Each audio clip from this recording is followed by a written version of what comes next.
Welcome 1Ls and future lawyers to this explainer.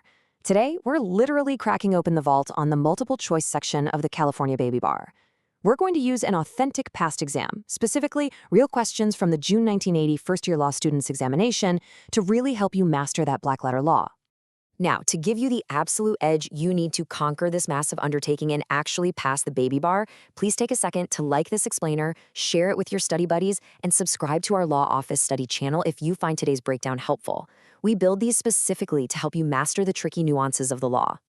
Okay, here's our game plan for today. We'll start with the 1980 exam context, followed by deep dives into contracts, torts, and criminal law, and we'll wrap it all up with some overarching strategy and our final verdict. All right, Section 1, the 1980 exam context. So it's really important to note right out of the gate that these questions are over 40 years old. They definitely lack today's cultural lens, and they certainly weren't written with an eye toward eliminating bias like the modern exams are. But the underlying black letter law, it is absolutely identical to what you're going to face on test day. The wording might feel a little vintage, maybe even a bit clunky, but mastering these core legal concepts is exactly what's going to get you that passing score. And let's talk about the pressure, because when you sit down for this exam, it is immense. You have exactly 1.8 minutes per question. Think about that, 1.8 minutes to conquer a total of 100 questions in just 3 hours. You can practically hear the clock ticking. At that speed, you just don't have the luxury of second-guessing yourself or getting lost in the weeds. You have to know the rules absolutely cold. And honestly, more importantly, you have to instantly spot the trapdoors the examiners have perfectly laid out for you. Let's jump straight into Section 2, our contracts deep dive. Okay, imagine this scenario. Carl agrees to build Homer a house.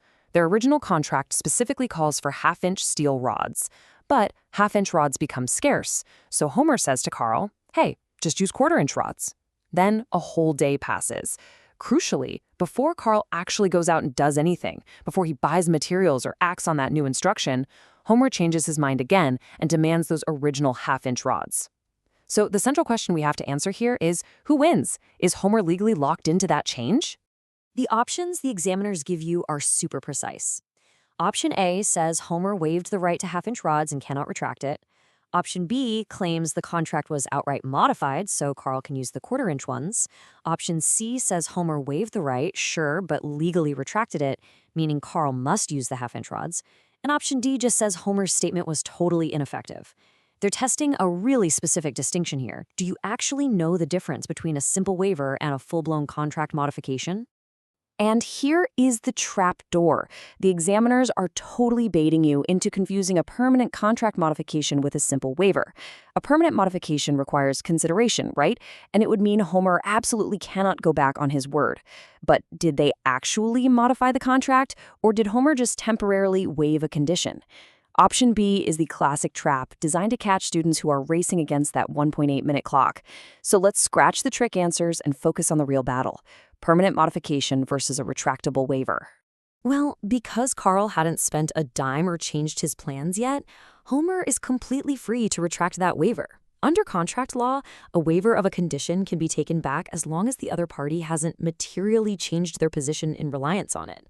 If Carl had rushed out and bought thousands of dollars worth of quarter-inch rods, it'd be a totally different story. But he didn't, so Homer can absolutely just say, actually, scratch that, I want the original half-inch rods.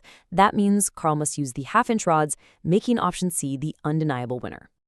Moving right along to Section 3, our torts deep dive. Picture this. A city-owned storm sewer main ruptures, and water comes pouring into a homeowner's basement, completely flooding it.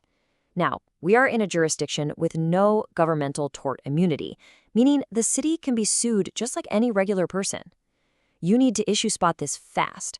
What specific theory of liability actually fits a ruptured municipal sewer pipe? On what basis is the homeowner most likely to win in court? The given options here are tricky. Option A suggests negligence if improperly constructed or maintained. Options B and C heavily suggest strict liability, either because the water escaped or because the main was defective. And option D throws in nuisance.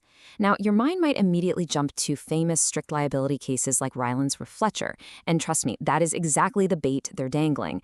You see, escaping water causing massive property damage, and the instinct to just pick strict liability is incredibly strong. But let's think about this. Strict liability usually applies to abnormally dangerous activities, things like blasting dynamite or keeping wild tigers in your backyard.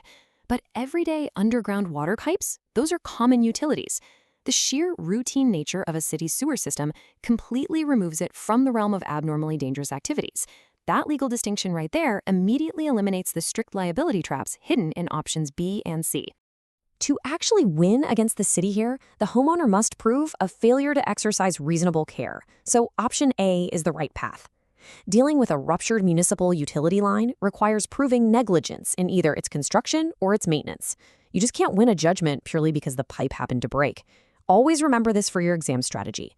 Common utilities default to negligence, not strict liability. You have to prove the city messed up, not just that an accident occurred. All right, let's pivot to Section 4, our criminal law deep dive. Get a load of this wild scenario. Len breaks into a house just to steal his own TV back. Basically, Bill borrowed Len's TV and didn't return it.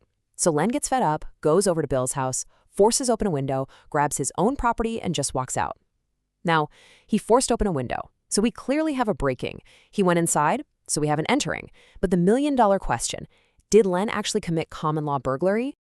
Let's break down the answers. Option A says yes, he broke and entered a dwelling at night. Option B also says yes because Bill had lawful possession. Option C says no because Bill wasn't home. And option D says no because he entered to recover his own TV. Option A is practically screaming at you to pick it because everything it lists factually happened. But in criminal law, we have to be ruthlessly mechanical about every single element of the crime. Close enough is quite literally never enough on the baby bar. So option A tempts us with a physical act, but option D correctly hits on the missing mental element. The examiners know you're racing that 1.8-minute clock, and they're really hoping the visual of a guy jimmying a window at night will make you instinctively shout burglary without walking through your complete IRAC analysis. Option D stops you dead in your tracks by reminding you exactly why he was there in the first place. The key to unlocking this whole trap is the intent. Common law burglary requires breaking and entering the dwelling of another at night with the specific intent to commit a felony therein. But if it's your own property, taking it isn't larceny. And if there's no larceny, there's absolutely no intent to commit a felony when you break in. Len might get hit with trespassing or breaking and entering, sure, but retrieving your own property totally lacks the necessary mens rea for theft, meaning it literally cannot be burglary. Option D is the winner. Finally, Section 5, strategy and our final verdict. As you drill these kinds of multiple choice questions, you really need to ask yourself, are you just memorizing the law, or are you truly mastering the examiner's mind? Because on test day, knowing the black letter law is just your baseline. Your real test is seeing the traps before they snap shut on you. Whether it's confusing a retractable waiver with a permanent modification, misapplying strict liability to a common municipal utility, or forgetting the specific mental state required for a crime, the test is won in the nuances. So what do you say? Are you ready to pass the baby bar? If this explainer helped you spot those hidden traps and gave you the edge you need to conquer the California baby bar, please go ahead and like it, share it with your study buddies, and subscribe to our Law Office study channel for more guided prep. Keep practicing, stay incredibly focused, and we will see you in the next explainer.